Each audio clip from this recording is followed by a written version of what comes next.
চলতেছে। আসেন এক সময় মাদ্রাসায়, আসেন কথাবার্তা বলি। আমি অফিসেই আছি, আসেন। আসসালামু আলাইকুম রহমতুল্লাহ। আপনি কে? যে আপনারা একটা বিজ্ঞাপন দিছিলেন, শিক্ষক নিয়োগের একটা বিজ্ঞাপন দিছিলেন, ওইটার জন্য আসছিলাম আর কি। আমাদের যে বিজ্ঞাপন দিছিলাম ওটা না? আচ্ছা, পড়াশোনা কোথায় করছেন? পড়াশোনা আজরাবাদ থেকে হাফিজি কমপ্লিট করছি, আর ডালকানগর থেকে মাওলানা কমপ্লিট করছি।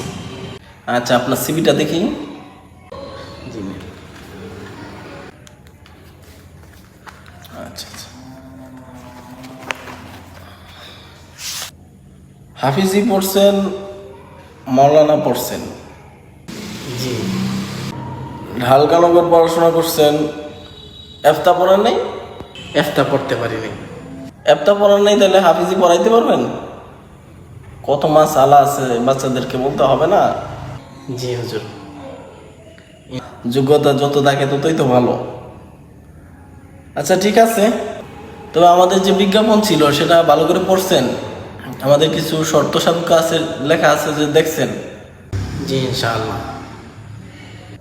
যাই হোক, আমি আবারও স্মরণ করাই দিই, আমাদের যে শর্তগুলো আছে, আপনি সেই শর্তগুলো অবশ্যই আপনাকে ফলো করতে হবে। আপনি যদি এই শর্তগুলো না ফলো করেন তাহলে কিন্তু খেদমত করতে পারবেন না। প্রথমেই আপনাকে যেটা করতে হবে এটা হলো, আপনি যে মাদ্রাসায় ঢুকতেছেন, আপনি চাকরির নিয়ত নিয়ে কিন্তু মাদ্রাসায় আসতে পারবেন না, কারণ চাকরির নিয়ত নিয়ে মাদ্রাসায় পড়ানো যাবে না।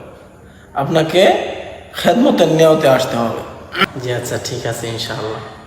আমরা আপনাকে প্রতি মাসে 10,000 টাকা দিব। আপনার কাজ হচ্ছে বাচ্চাদেরকে সুন্দরভাবে পড়ানো, বাচ্চাদের কোনো সমস্যা আছে কিনা সেগুলো লক্ষ্য রাখা, কোনো বাচ্চা অসুস্থ হয়েছে কিনা, কোনো বাচ্চা খাবার খাইতে পারে কিনা, এগুলো ভালো করে খেয়াল করতে হবে। বুঝতে পারছেন? জি ইনশাআল্লাহ। আর সপ্তাহে 3 দিন আপনাকে কালেকশন করতে হবে। একদিন আপনাকে ছাত্র কালেকশন করতে হবে, আর 2 দিন আপনাকে ওই যে কিছু আমাদের মুহিব্বিন আছে তাদের কাছে কিছু যাইতে হবে, যা চাইতে হবে আর কি। বুঝতে পারছেন? জি, এই আর কোনো কিছু না। আর একটা শর্ত হচ্ছে, আমরা 3 মাসের ভিতরে কিন্তু ছুটি দিতে পারবো না। 3 মাসের পরে পরে আপনাকে আমাদের ছুটি দিতে হবে। বুঝতে পারছেন? জি। তাহলে শর্তগুলো তো শুনছেন নাকি? এখন কি বলেন? জি হুজুর, আমার চাকরিটা খুবই দরকার। এই চাকরি ছাড়া তো এখন চলতেছে না। যে কোনো মূল্যে আমার চাকরিটা আমারে দেন। আমি আপনাদের খেদমত যেভাবে বলবেন সেইভাবে করার চেষ্টা করবো ইনশাআল্লাহ। ঠিক আছে, তাহলে আপনি কালকে থেকেই আসেন। জি ইনশাআল্লাহ।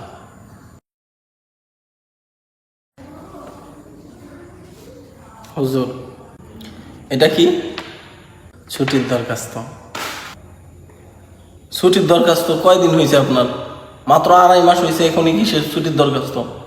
আমার বাচ্চাটা খুবই অসুস্থ। আরে আপনার একটা বাচ্চার সমস্যা, একটা বাচ্চা অসুস্থ, আমার এখানে কতগুলা বাচ্চা। আপনি তো আসলে খেদমতের নিয়তে আসেন না, আপনি তো চাকরির নিয়তে আসছেন। বাচ্চাদের প্রতি আপনার নজর রাখতে হবে, খেদমতের নিয়তে আসেন।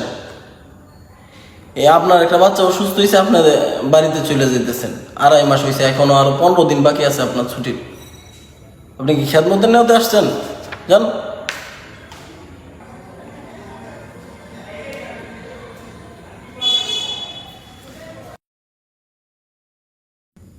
হ্যালো শফি, ওই যে রোডের পাশে যে 2 কাঠা জমি, এটা হারিস মিয়া বিক্রি করে দিতেছে। এটা যদি 50 লাখও লাগে আমি কিন্তু নিব, আমার যত টাকাই লাগে আমি নিব। আমার কাছে টাকা আছে, কোনো সমস্যা নাই। তুমি এটা দেখো কিভাবে নেওয়া যায়। হ্যাঁ হ্যাঁ, মিস হয় না যেন। হ্যাঁ, আপনি কেন? আসসালামু আলাইকুম হুজুর, 3 মাস ধরে বেতন বাকি, যদি এই মাসের বিলটা দিতেন। বেতন দেখতেছেন মাদ্রাসায় একটা প্রবলেম চলতেছে, আমি তো বলছি আপনাকে দিব, আমি তো বলছি না যে দিব না।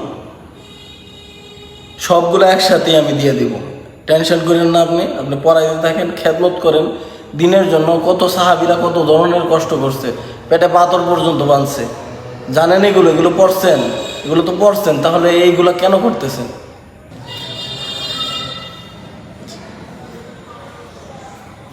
এরকম কষ্ট করে অনেক মসজিদ মাদ্রাসার হুজুর খেদমত করতেছে।